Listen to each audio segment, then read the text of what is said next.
Dun dun dun! Oh yeah! This is gonna be fun. Welcome back, guys. Today's the day we're finally gonna solidify the setup of this portion of the aquarium lab. I'm talking about this corner right here by the closet. So for the longest time, this is what it's looked like. It's been the home of the immersed setup that we did with the Monte Carlo and the Dragonstone, and then this empty tank with a bunch of stuff in it.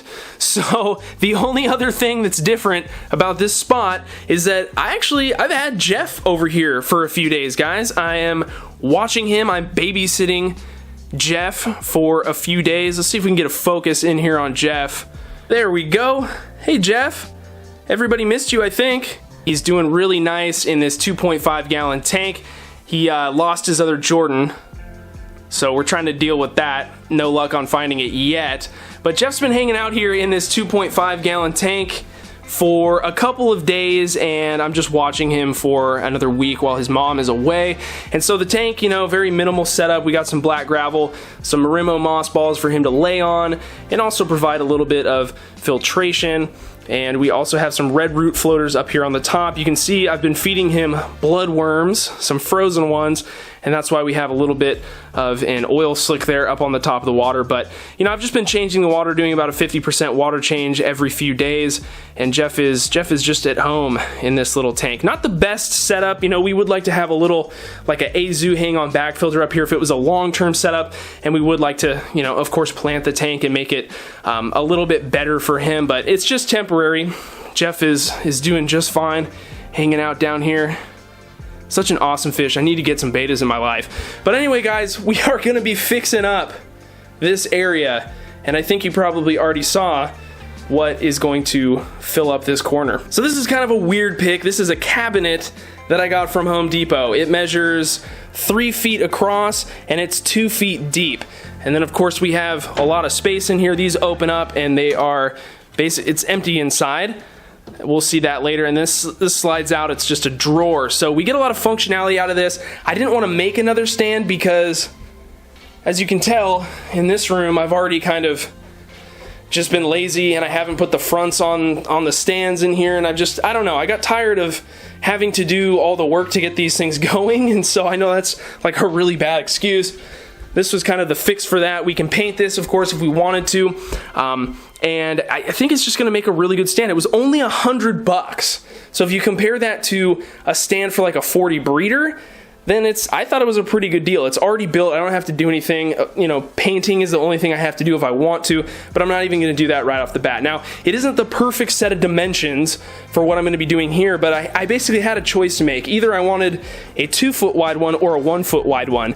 And my thought process was, if I get one that's 1 foot deep, I'm not gonna be able to put a 40 breeder on that. But this, I could put a 40 breeder on in the future and have a decent amount of lip here in the front, or just slide the tank up to the front if I don't want to have that there. So I don't know, I went with it, and we're going to slide it into place today, move some tanks around, and make some progress on the immersed setup.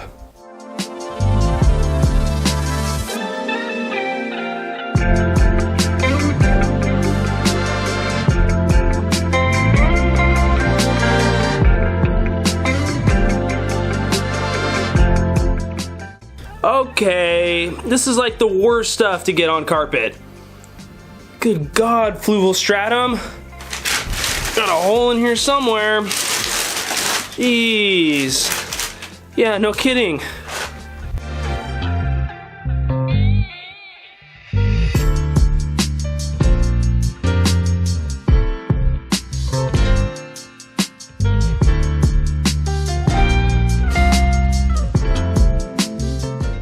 Alright, so we got it in place. I guess the first thing you'll notice is that it is an open top, which we need to fix. So I have a piece of 1/2-inch particle board over here. It's really, really strong. I'm going to have to coat it with some polyurethane to waterproof it, and as well cut it to fit here. It's 4 feet long, and this is, again, 3 feet long. But depth-wise, it matches the dimensions perfectly. So we'll get that on there, and then this is going to be a really cool stand. I'm gonna appreciate the fact that it has a roll-out drawer, and then down here we got 2 doors. It looks like we have a shelf in here that we can put in there. That'll be nice. And now that I'm thinking about it, we'll probably want to drill a hole back there, or at least 2 holes, so we can run all of our filtration and stuff. Again, if this were to become a stand, it would be perfect for a 40-gallon breeder, and we would have a considerable amount of room in the front here. Or we could push the tank all the way forward and have it rest on the corners here. And it should be pretty good. Again, we're not going to be doing that. We're going to be putting these 2 tanks here side by side. They're about 3 feet across, and that does kind of create some issues, mainly with weight distribution, because these tanks won't reach out to the 4 corners. You know, most of the weight will be in the center on that piece of wood, but because they're not big tanks, they're fairly small. This one is like not even 12 gallons, and then this one is just under 20. I don't think it's going to be an issue. I don't think we're going to see any bowing or anything that could cause problems, but we'll just kind of have to play that by ear. If weight does become an issue, I can always swap this piece out for 3/4 inch, and that piece I already saw it at Home Depot. It was only a few more dollars, and it was really, really strong. So I don't know. We'll just kind of play it by ear, but again, I don't think it's going to be a problem. And we are back several days later, of course, with the top on. It's all waterproofed and ready to go. Move the tanks back on. Still have this super messy one over here. We'll get to that eventually, but again, the main focus of today is getting this tank filled up, trimmed, prepped, all ready to go to add fish. So you will notice that I have not trimmed the tank yet. We're gonna go ahead and fill it up and then do the trimming, just because I don't want to trim it and then have a bunch of pieces get stuck down here and have to worry about pulling them out. So we'll trim it once it's full, that way we can just net everything out. I also hooked up a CO2 line. That's gonna be really important because the Monte Carlo has been growing in here with replete access to CO2. So if we just fill the tank up and we don't do our CO2 for even just a few days, you know, we're looking at a situation where this Monte Carlo could melt. It's not going to have the same access to that carbon when it's submerged. So we want to try and emulate as close to this as possible to give it the best transition possible. So let's fill the tank up and do our trimming.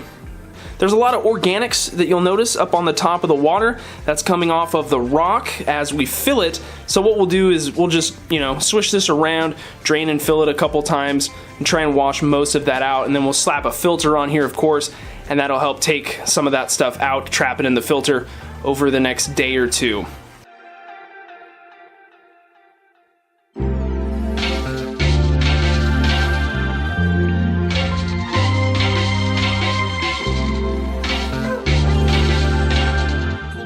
This tank is looking a little bit better, I think, less overgrown. I didn't trim it down super low by any means, but I think this is a good first trim for this aquarium. Now we just have to sit back and let it clear up a little bit. The fluval stratum does tend to leach some coloration in the aquarium, but tomorrow when we come back it'll be all gone. Filter-wise, we just have a small Azu back here with just the filter foam in it.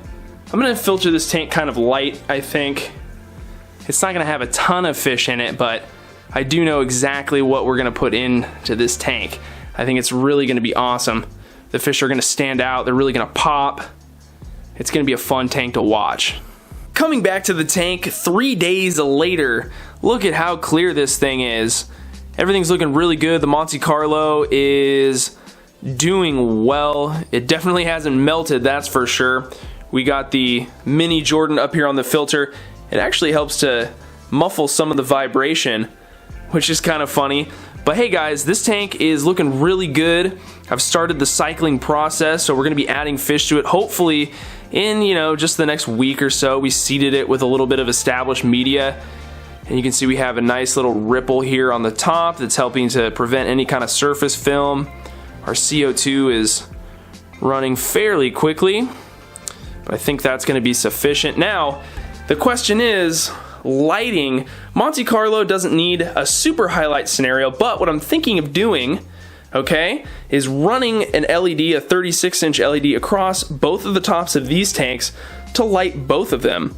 I think that would be kind of interesting, and it would just motivate me to do a similar high-tech setup over here in this tank. So let me know what you guys think of that. I'm excited to get both of these tanks up and running, so I'll put this one on the list for the next week or two to get this done.